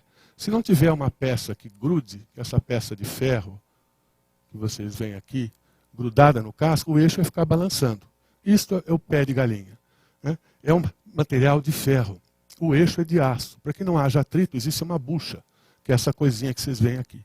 Por dentro dessa bucha existe plástico, para que o eixo não tenha fricção direta. E eu perdi essa peça. Isso sinaliza que com esse lado aqui eu podia contar muito pouco com o motor. Eu podia botar só numa velocidade muito baixinha. E no outro lado, sem leme, o barco estava praticamente ingovernável. Nós estávamos em Deception, que é um entreposto baleeiro, que não tem recurso nenhum, enfrentando ventos diários de 50 nós. Essa foto dá para ver bem, essa coisa branca, tudo era o vento descendo a 100 km por hora. Nós tivemos que esperar vários dias aí até que o tempo melhorou para podermos ir para a Ilha Rei Jorge. Aí atravessamos, passamos pela Ilha Smith, bem devagarzinho. Em Rei Jorge ficam as bases de 9 países. Aquela ali é a base brasileira, na Enseada Martel. Essa é Machu Picchu, peruana. Aqui Artovsk, polonesa. Essa é a base Carline, dos argentinos. King Sejong, dos coreanos. Artigas, do Uruguai. Bellinghausen, da Rússia. Capitania Puerto Fields, do Chile. E Great Wall, da China. Então eu vim para cá, desembarquei os passageiros e chamei um amigo que é um expert em náutica para que viesse me ajudar. E ficamos eu, os 2 marinheiros e esse amigo, sofrendo ventos diários. Vocês veem aí a bandeira brasileira como estava, sofrendo ventos diários de 50, 60 nós sem conseguir dormir. e com auxílio dos argentinos que ajudaram a mergulhar. O leme do meu barco, eu tinha leme reserva, mas o leme pesa mais de 100 quilos. Imagina você tratar com isso debaixo d'água. Eu precisava de mergulhadores profissionais, os argentinos nos ajudaram, sem perguntar quem eu era, por quê, como. Esse comportamento do ser humano é característico da Antártica. Ele é tão hostil, tão hostil, tão hostil, que todo mundo se ajuda, mesmo não falando sua língua, não sabendo quem você é. Está em dificuldade, conte comigo, é bonito de ver isso. Mas, enfim, acabou recuperado pelos 3 mergulhadores argentinos. Mas eu estava na Baía Potter, ela era uma geleira. E à noite, com esses ventos fortíssimos, caíam pedaços de gelo no mar, maiores do que o meu próprio barco, e vinham de encontro ao barco. Então, eu resolvi sair daí, esperar em frente à base dos chilenos e dos russos, que é a Baía Adler, porque ali pelo menos não tinha gelo me ameaçando. Aí vocês veem na foto, ali é o Mar Sem Fim. Ali branquinho é o Mar Sem Fim, essa aqui é uma barcaça russa.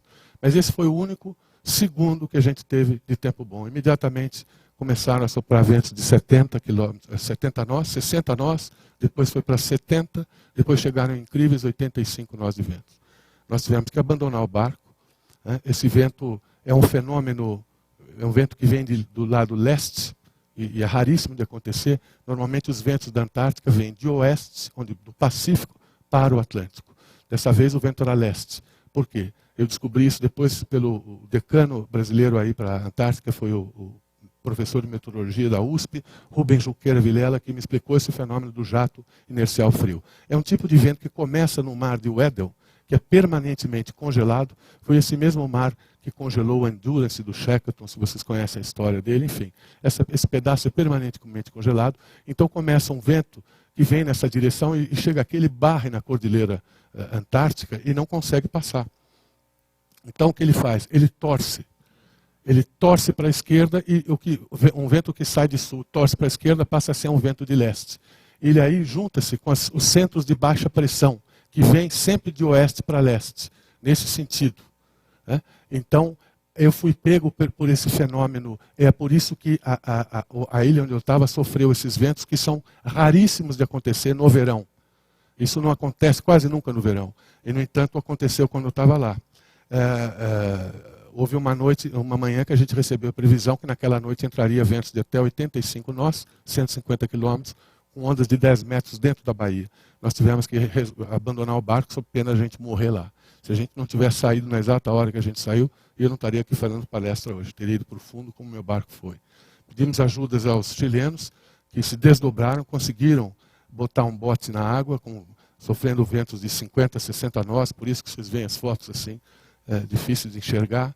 E nós desembarcamos e o Mar Sem Fim ficou fundeado. Vocês veem aí a Baía Adler, totalmente coberta de gelo. Aquele gelo de Weddell foi todo levado para lá. Meu barco ficou preso no gelo, o Mar Sem Fim ficou totalmente preso no gelo. No dia 7 de abril, ele afundou, ficou só a proa para fora. No dia 9 de abril, ele estava inteiramente debaixo d'água. Foi um dos momentos mais dramáticos da minha vida. E um ano terrível, o ano de 2012. Porque eu passei o ano inteiro esperando o próximo verão para poder resgatar o Mar Sem Fim, que era uma obrigação moral que eu tinha. E graças a Deus, com o auxílio da Marinha do Brasil, sem a qual eu nunca conseguiria ter feito isso, a gente conseguiu resgatar o Mar Sem Fim e com 0 de poluição ambiental. A Marinha, por causa do incêndio na base Ferraz, desse ano mandou não só os navios polares dela, que é o Ari Rongel e o Maximiano, mas mandou também esse aí, o Filinto Perry, para ajudar, porque tudo que não é originário da Antártica, de acordo com o Tratado da Antártica, tem que sair de lá. Então, meu barco teria que sair de lá, os destroços da base brasileira têm que sair de lá também, por isso a Marinha então mandou esse navio para ajudar a trazer os destroços. Foi a minha sorte, porque aí eles nos levaram de carona. Eu contratei uma empresa chilena, Nautilus, que levou um container inteiro para fazer o resgate, e contratei também um rebocador para trazer o barco de volta. O processo de trazer o barco à tona é esse, essa é a planta do Mar Sem Fim. Eles cavam com jatos de areias, cavam buracos embaixo do barco, depois passam faixas, sob essas faixas atam barras de ferro, sob as barras de ferro, boias de até 10 toneladas. O barco pesa de 50 a 60 toneladas. Eles usaram, então, 5, 6 boias, e esse processo é o que traz o barco à tona. Nós tivemos alguns dias, foram 6 semanas de trabalhos, alguns dias que o tempo ficava péssimo, não era possível trabalhar, entrou pausa aí de 70 nós de vento, outros dias vinha uma bonança. Isso são paisagens da Baía Max, onde a gente estava. Finalmente, o barco veio à tona, daquela forma que eu mostrei para vocês. Esse navio está morto, foi o que disse nesse dia, foi o primeiro dia que eu entrei dentro do barco e que todos os marinheiros que participaram do resgate, russos, não só marinheiros brasileiros, mas os russos, essa barcaça eles cederam e ajudaram pessoalmente, os chineses, os chilenos, todos, enfim, a tristeza deles ao ver o barco, são todos marinheiros e sabem como dói você perder um barco. É um pedaço de você mesmo que vai embora, né? Então, o navio está morto, foi o que disse um oficial brasileiro para o outro, a hora que o Mar Sem Fim apareceu desse jeito. Ele olhou para baixo e falou num tom triste, sentido: comandante, o navio está morto. E eu aí tive que tomar coragem e entrar dentro, né? E o que era o passadiço do barco, essa beleza, estava assim. O que era a sala. Então, vocês veem 9 meses debaixo d'água, o que produziu. Felizmente, o barco mostrou que era muito bem construído. Você vê que não tem, do outro lado do casco também não tem nenhuma perfuração. O barco tinha 3 compartimentos estanques, ele acabou afundando por uma bobagem. Uma das saídas do banheiro, de um dos banheiros, estourou. Quando a água fria entra, quando ela congela, ela se expande. Ela se expandiu, estourou, por ali entrou água. Quando a gente fechou, vedou esse buraco, o barco, tiramos a água com bombas, o barco passou a boiar como se nada tivesse acontecido. Ele foi inteiramente fechado, lacrado, e um rebocador que eu contratei chegou lá, levou ele de volta para a América do Sul. Por sorte, não houve nenhuma gota de óleo, chegou na ilha Rei Jorge, e eu pude assim cumprir a minha parte. Essa frase aí foi a frase que eu peguei emprestada do alpinista George Mallory, que perguntaram para ele: mas por que você vai no Everest? Ele disse: porque ela está lá, a montanha está lá. Por que a Antártica? Porque a Antártica tem uma importância fundamental para o clima na Terra, tem uma importância fundamental para grande parte da cadeia de vida marinha, e por isso ela merece ser mais conhecida por brasileiros. E eu pretendo, porque ela está lá, por sua importância, eu pretendo voltar sim a documentá-la. Isso aqui é parte das coisas que eu faço. Todas as entrevistas, tudo isso que eu estou falando para vocês está aqui dito pelos maiores especialistas. Eu vou doar uma singela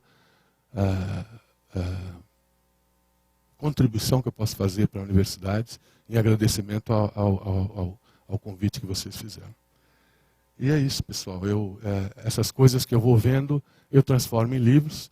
Esse é o Brasil Visto do Mar Sem Fim, que é uma transposição da série dos 90 documentários. Esse livro foi publicado em 2008, são 2 volumes, mais de 500 fotos. Foi indicado em 2008 para o Prêmio Jabuti, categoria reportagem. Aqui você tem 5 DVDs da costa brasileira, não estão os 90 documentários, mas se não me engano são 7 horas de documentário mostrando do Amapá ao Chuí, os depoimentos de todos esses professores, especialistas estão lá. É uma forma lúdica de aprender. Em vez de você ir numa sala de aula, você falar, o coral é não sei o quê, você está num barco mostrando o coral. Qualquer um aprende, é mais fácil, é mais gostoso. E depois você tem esse material que fica para registrar, para poder ser visto, né? E também tem aí os 5 programas que eu fiz na Band. E agora o que eu estou fazendo é terminar o livro onde eu conto a minha história com o Mar Sem Fim. E terminar os documentários, eu levei a minha equipe, fiz os documentários mostrando todo o processo de resgate, eu tinha a obrigação de fazer isso. O meu acidente foi discutido no plenário da Associação Antártica Mundial no ano passado. É a resposta que eu posso dar para a comunidade antártica, o esforço que a gente fez com o auxílio maravilhoso da Marinha do Brasil para resgatar o barco sem gerar poluição por um local tão sensível como a Antártica. E felizmente nós tivemos sucesso. O barco foi de volta para Punta Arenas, foi vendido como sucata, mas nem um pingo de óleo diesel chegou até as praias. E tudo que eu faço, todas as coisas que eu faço, as matérias que eu consigo levantar, as entrevistas e outras que não são de produção minha, estão no meu site, à disposição de quem quiser. Muitíssimo obrigado, eu me sinto honrado de estar aqui com vocês. Obrigado, e a bola agora é sua. Se quiserem, estou aqui para responder.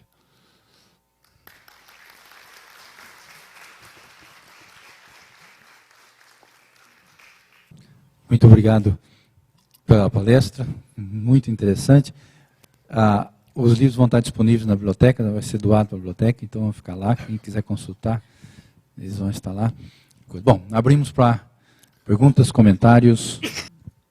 Hoje é uma palestra extremamente interessante, mas muito deprimente, porque a gente vê coisas que já sabe, mas quando estão expostas Sim. em forma sistemática é realmente muito deprimente. Então, É verdade. uma pergunta que eu tenho é como você vê o futuro do planeta nos próximos 50 anos, digamos? Olha, eu sou otimista, porque eu vejo, acho que se você não for otimista, acabou. E eu vejo gente muito mais importante que eu, cientistas, etc., que alertam para essa questão da sobrepesca e tudo mais, mas que tem, no mundo inteiro você tem bons exemplos. E mesmo, óbvio que a intenção que eu tenho com as palestras que eu faço é dar um choque de gestão mesmo, como diz. Eu forço um pouco a mão nas coisas feias, que é para tirar o pessoal da letargia, sabe? Porque a Amazônia, por exemplo, não precisa disso. Qualquer coisa que sai sobre a Amazônia, o povo já vai para a rua, etc., e para o desmatamento. E isso não acontece com a zona costeira. Então eu chucho um pouco para ver se isso começa a entrar na cabeça das pessoas. Porque o governo brasileiro só vai agir o dia que as pessoas, que o povo exigir. Senão não age. Não age, não faz nada, finge que não vê. Então é um pouco dramático o que eu mostro, etc., mas também eu queria dizer que em todos os estados brasileiros há bons exemplos. Mesmo nos piores, assim, nos mais maltratados, São Paulo, por exemplo, superpopular, você tem o sul de São Paulo, o litoral sul de São Paulo, é uma beleza. Essa região toda de Jureia, Iguape, Cananéia, Paranaguá, é um negócio esplendoroso. E assim sucessivamente. Então eu não sou otimista, eu não sou pessimista, não. Eu acho que... E também tem coisas de tecnologia, toda hora inventando novidades em tecnologia. Daqui a pouco algum cientista aí consegue, também com a tecnologia, minimizar o impacto que o ser humano está causando. Já eu tenho lido muito sobre a Antártica e particularmente de outro ilustre brasileiro, que é o Amir Klink, que casualmente tem um livro com o mesmo nome, Mar Sem Fim. Você conhece o Amir? Sim, conheço muito o Amir. Ele até me pediu desculpas quando lançou o livro com o nome Mar Sem Fim, porque ele sabe que meu barco tem esse nome, ele me conhece há muito tempo. Ele foi um dos que me alertou para que eu não fosse para a Antártica em março. Eu conto em detalhes os erros que eu cometi no livro. Né? Um barco não afunda por obra divina. É que nem um avião também. Não cai um avião, por que foi? O comandante estava bêbado. Não é uma coisa, não sejamos simplistas. Sempre faz a investigação, é um monte de coisas e circunstâncias. Então, um dos erros que eu fiz foi ir em março. É tarde demais, o próprio Amir me alertou, me encontrou lá em Ushuaia, eu falei, ele falou, Márcio, João, olha, desejo muita sorte para você. E aquilo ficou na minha cabeça. Sabe, eu fui para lá muito... eu não acreditei, infelizmente, eu não acreditei na minha intuição. Toda vez que eu duvidei da minha intuição, eu tomei um tapa na cara. E essa vez, de novo, por quê? Porque a ideia nossa era ir e voltar em março. Só que nós não contamos com nenhum problema. E você, numa viagem para a Antártica, tem que contar com problema. Entendeu? Então, se eu tivesse ido em fevereiro, por exemplo, e a mesma coisa tivesse acontecido, eu teria reparado o barco a tempo de voltar, ainda com tempo bom. Mas quando o barco só ficou pronto em 1º de abril, aí o tempo já estava furibundo, tive a falta de sorte de pegar essa circunstância desse fenômeno inicial frio, deu no que... Quando você falou do Estreito de Drake, eu lembrei da aventura de Shackleton, aventura. Sim. Que ele da Elephant Island Isso. atravessou o Estreito de Drake com ventos de 40 e 50 nós num barquinho de Uma 9 casquinha metros. de nós. Eu cheguei a conhecer, está em Cambridge, chama Sim. Caird, o barco. Sim. E chegou até a ilha Na Geórgia do Sul. Geórgia do Sul. Lá ele pegou um baleeiro, tentou por 3 vezes resgatar o pessoal dele na Ilha Elephant, não conseguiu por causa do gelo, não conseguia se aproximar. Então ele foi para Punta Arenas, pediu ajuda, emprestaram a ele o rebocador Yelco, 2 anos depois ele foi lá Recuperou a e tripulação. salvou Todo mundo. todos os homens dele. É uma das histórias mais lindas, mais dramáticas, mais fascinantes da náutica mundial. No meu site, aproveito para dizer, tem um documentário belíssimo feito sobre a história do Shackleton, em qualidade IMAX, que é um tipo que dá uma negativa desse tamanho, tem uma qualidade espetacular. Esse vídeo está no meu site. A história completa. O Shackleton, para quem não sabe, quando fez essa viagem em 1914, 1912, 1914, ele levou um fotógrafo e cinegrafista a bordo. Ele era um sujeito super progressista. E o fotógrafo era excelente, fotografou toda a saga e filmou. Então esse documentário que tem no meu site é um documentário que recria, ao mesmo tempo que insere as imagens antigas. E mostra toda a saga do Shackleton. É uma beleza. Basta entrar no Mar Sem Fim e lá nos vídeos interessantes, quem tiver vontade de ver. É uma beleza. E eu repeti exatamente o acidente dele. Ele foi pego no mar de Weddell, que eu mostrei para vocês, permanentemente congelado. O barco ficou preso. Meses depois, a pressão do gelo esmagou o barco. Ele conseguiu, se arrastando pela banquisa, com o barquinho chegar até a Ilha Elephant. Depois fez esse périplo e salvou todo o pessoal dele. Só um tripulante perdeu um dedinho do pé por congelamento. Casualmente, o meu marinheiro sofria de diabetes, perdeu um pedaço do dedinho também. Porque ele ficou muito Eu teria tempo 50 mil perguntas, mas eu vou deixar.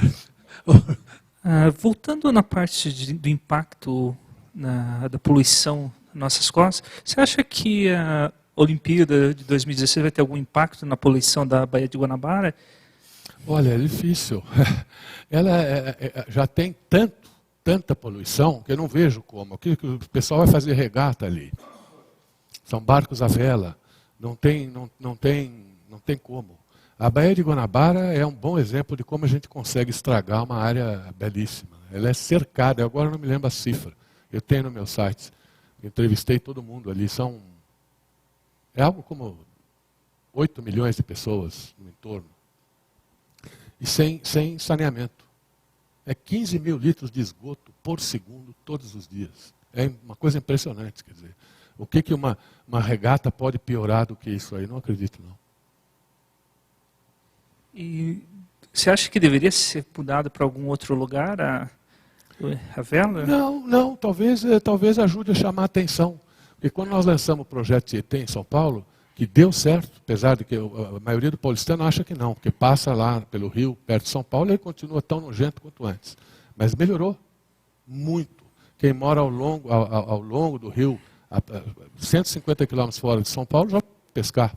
E agora o governo de São Paulo foi sério na época, era o governo Mário Covas. Né? Foi feito um abaixo-assinado que 1.200.000 paulistanos assinaram, aí o governo falou, eu tenho que fazer minha parte.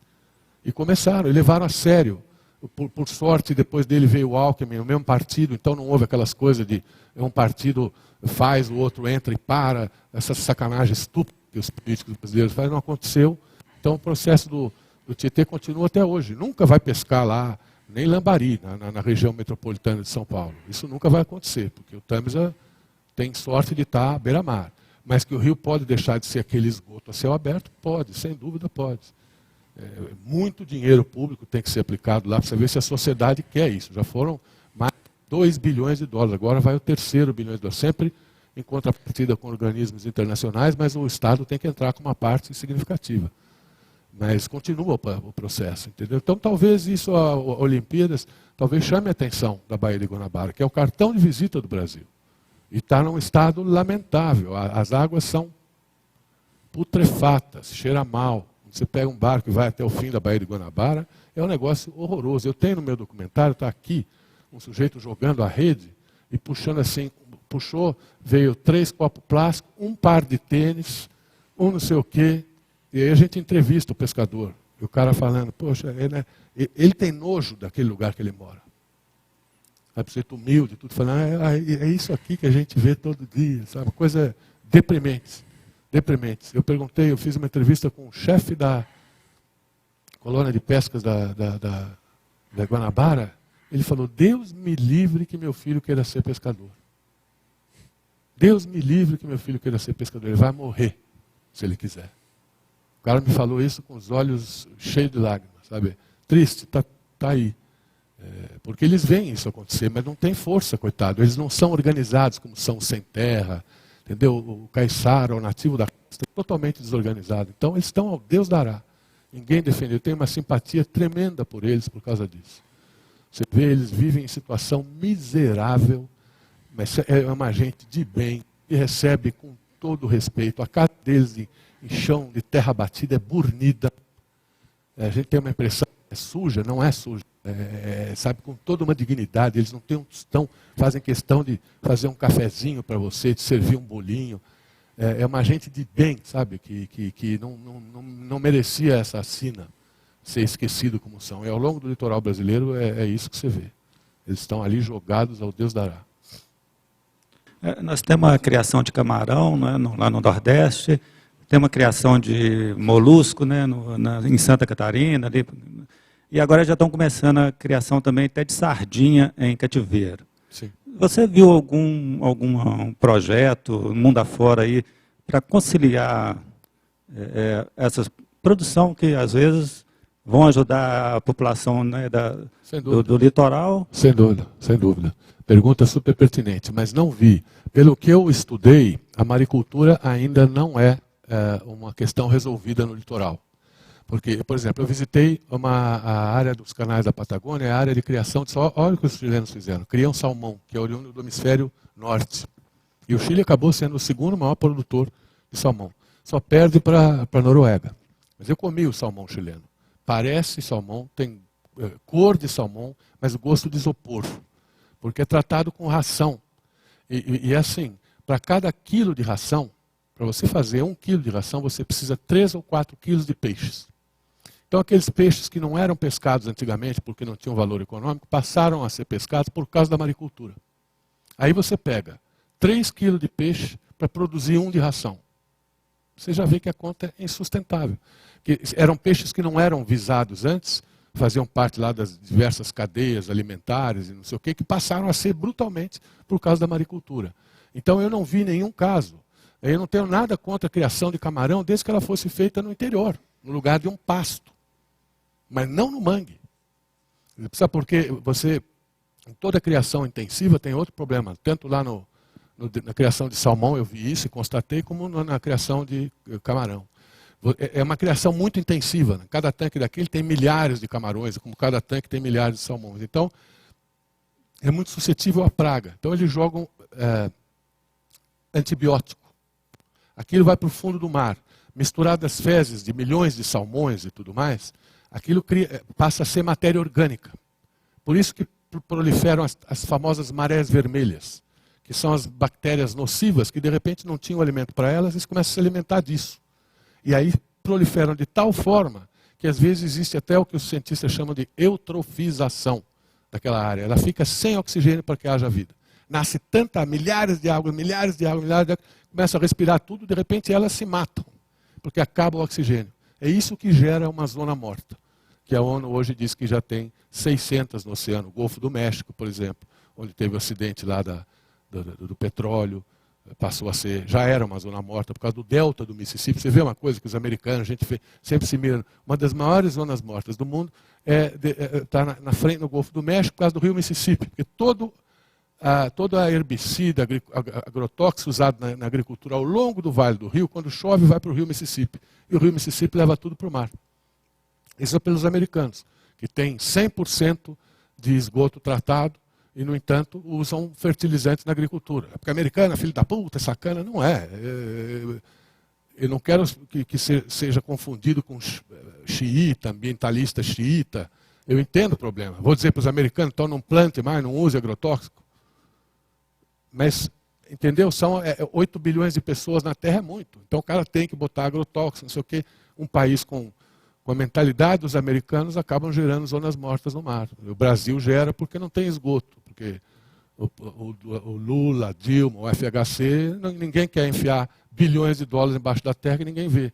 Então todo ano morre 1.000, 2.000 crianças por diarreia, por causa de falta de saneamento básico. E ninguém se comove com isso. Não dá nem manchete de jornal.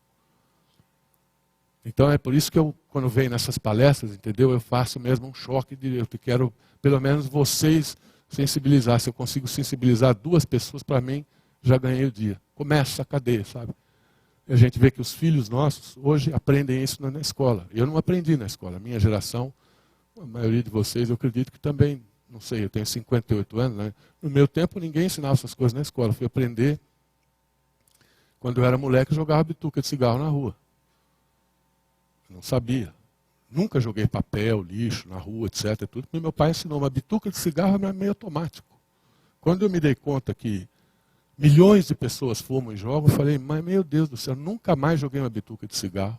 Infelizmente eu fumo até hoje, por isso que eu tuço de vez em quando. Mas nunca mais joguei. Meu carro cheira cigarro adoidado, mas fica lá dentro. Depois eu jogo no meu lixo. Custa muito fazer isso. É por isso que eu disse que eu sou otimista, sabe? Se um fumante deixa de jogar bituca, se uma criança aprende na escola, já como eu vejo meus filhos, a separar lixo, a não gastar água na hora de fazer barba, eu tenho que ficar otimista. Eu acho que está melhorando. Obrigado, tenho duas perguntas. Uma é sobre suas fontes financiadoras, patrocínios. Como é que você arruma dinheiro? Poderia falar um pouquinho sobre isso? Posso? E a outra, depois que seu barco afundou, qual é o rumo da sua carreira, das suas novas aventuras? Você pretende voltar ao mar ou não? Como é que você monta a sua equipe? Se você pretende voltar à Antártica, você aceita um marinheiro de primeira viagem, eu posso ir lá, lavar a louça, fazer qualquer coisa. Certo. Bom, o financiamento é via televisão, porque a televisão, todas essas viagens foram séries para televisão. Eu, no tempo da rádio, aprendi a vender rádio. Eu era diretor, mas em rádio você faz tudo. Você liga o transmissor, você escolhe música, se você quiser fazer bem feito, você faz tudo. E nós fazíamos tudo. A minha geração foi uma geração muito rica na rádio. A gente fez coisas assim inimagináveis lá e aprendemos muito. E uma das coisas que eu fiz foi vender, porque eu sabia que a rádio estava tinindo uma baita de uma audiência e ninguém queria comprar propaganda na rádio, porque as agências de publicidade estão um pouco se lixando. O custo é muito barato, você compra uma mídia na Globo, remunera a agência durante um ano. E rádio não. Então eu usava meu nome, eu sou acionista do Grupo Estado, tudo para falar com quem de direito nas empresas. E conseguia ser recebido pelo diretor comercial, aí com papo, com lábia, fui aprendendo e tal. Fazia o programa, não, eu não quero nenhum programa seu, eu quero um projeto para mim. Eu desenvolvi o projeto, foi desgraçado. E acabei conhecendo todo o meio empresarial de São Paulo por causa disso. E até hoje, quando eu faço um acordo com a televisão, o meu acordo é o seguinte, você entra com espaço, eu entro com o produto pronto. Eu te entrego ele editado. Eu não quero interferência aqui, porque senão o cara começa, tira isso, põe aquilo. Por que você não põe uma mulher de biquíni aí, não sei o quê? Não é essa a minha praia. Então, ele entra com espaço, eu entro com o produto pronto e a gente racha o patrocínio. E quem vai buscar o patrocínio, sistematicamente sou eu. E como a televisão custa caro, isso acaba me remunerando e a minha equipe. A minha equipe é muito pequena, eu trabalho com um editor e um cinegrafista. Tem uma assistente também. Agora, isso tudo cuida do site, cuida da edição, quando o barco está ameaçando afundar, é esse pessoal que vai buscar peça. Minha assistente chegou a levar peça até Punta Arenas para não atrasar, e assim vai. Então, é uma equipe pequena, um custo baixo. Eu aprendi que para eu sobreviver eu tenho que ter um custo baixíssimo. Nessa viagem para a Antártica do resgate do Mar Sem Fim, eu ousei pela primeira vez, eu levei 2 cameramans para poder ficar mais dinâmico, mas um deles era câmera e ao mesmo tempo que editor. Então, uma equipe de 2 pessoas.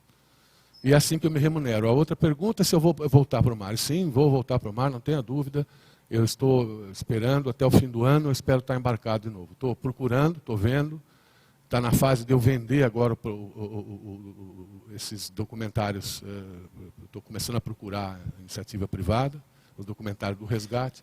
Se eu tiver sucesso, eu vou passar para um catamarã motor, que eu estou namorando há tempos, um barco de 60 pés, com uma capacidade de navegação próxima ao que esse trawler meu tinha.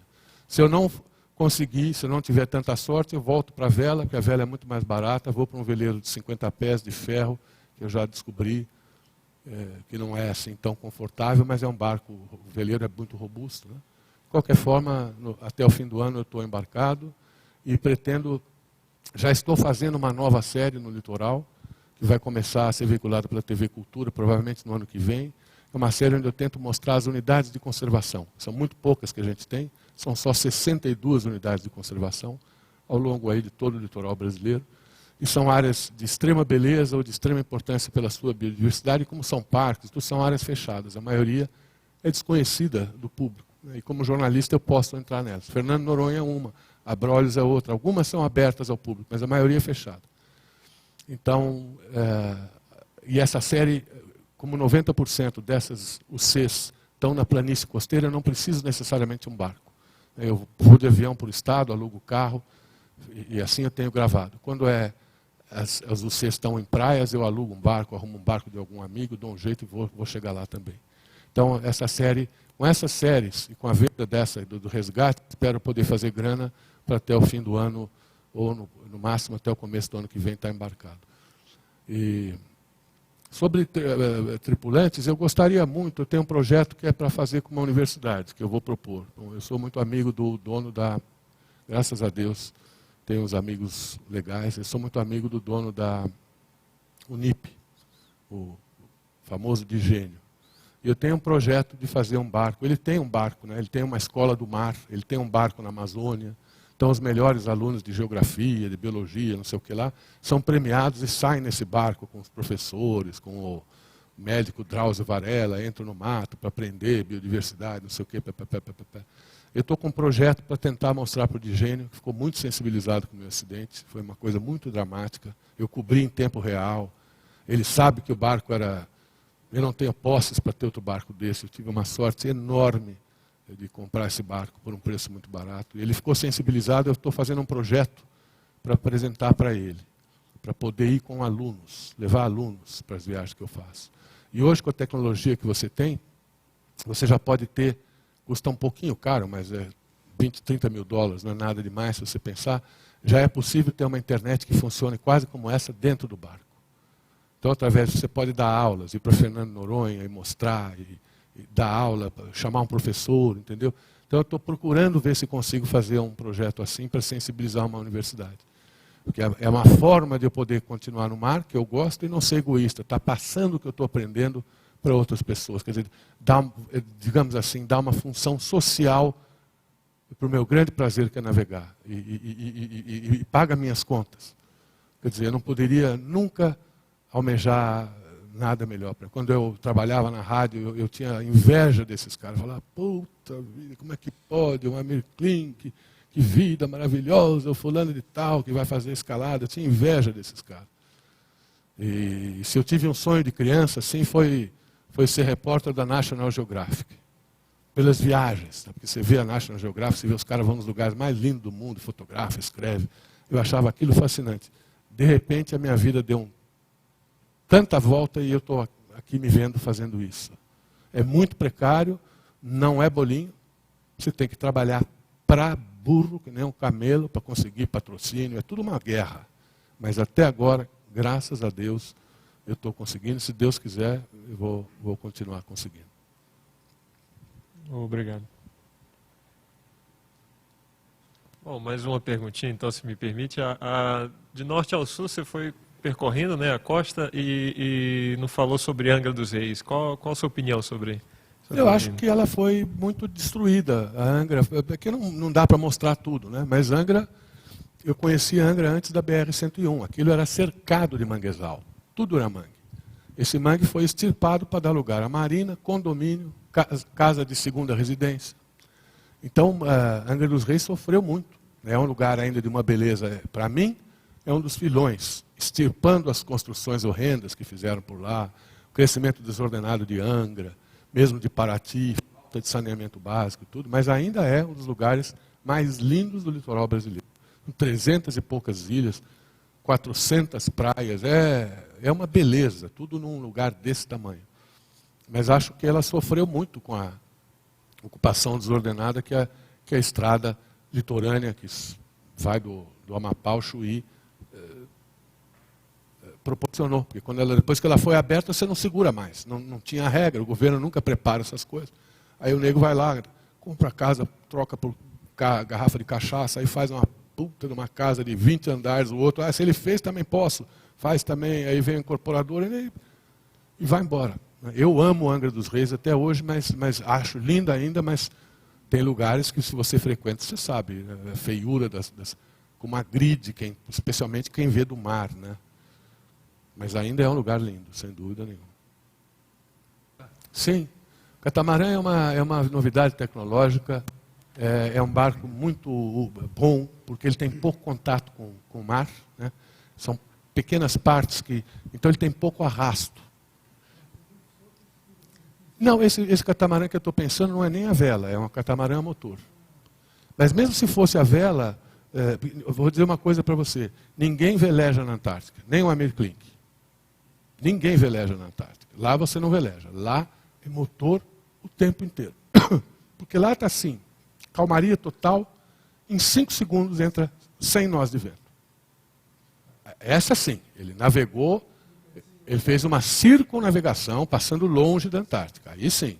Mas quando ele vai para a Península Antártica, eu encontrei lá ele na primeira viagem, ele, a Marina, as filhas e tudo, ninguém usa vela, todo mundo vai no motor. Porque está um dia lindo, em 5 minutos, 100 nós de vento, meia hora depois para, neva, sai o sol outra vez, aí 30 nós de vento. Se você está com uma vela ali, o seu barco é despedaçado. Ninguém veleja na Antártica, quando faz expedições como essas na Península Antártica. Você tem ideia por que na Paraíba há preservação? Porque as pressões... São iguais. Eles tiveram sorte, foi aquilo que eu falei, eles tiveram sorte. Eu falei com os ambientalistas de lá, eles me contaram a história assim, está contado aqui no livro. Eles tiveram uma baita sorte, que a Constituição Paraibana estava sendo feita logo depois da ECO 92. Então estava aquela coisa de meio ambiente, não sei o quê, a ECO 92 aconteceu aqui no Rio. E um grupo da sociedade da Paraíba, que tinha gente da OAB, de várias instituições, assim, ambientalistas, professores da universidade, se reuniu, bolaram o capítulo do meio ambiente da Constituição Paraibana e ofereceram para o governo do Estado. Que na época, sei lá, talvez por fazer média, ecologia, é bacana ser ecólogo, o cara aceitou. Nem sei quem era o governador na época. E aquilo entrou para a Constituição da Paraíba.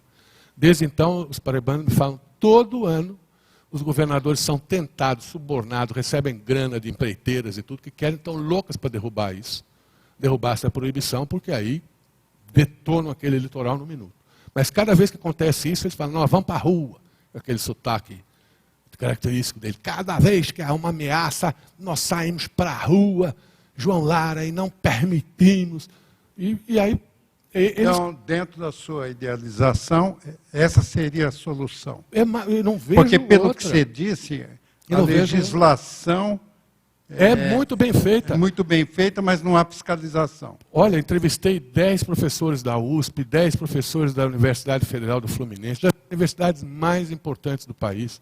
Não vi um deles dizer que a nossa legislação é ruim.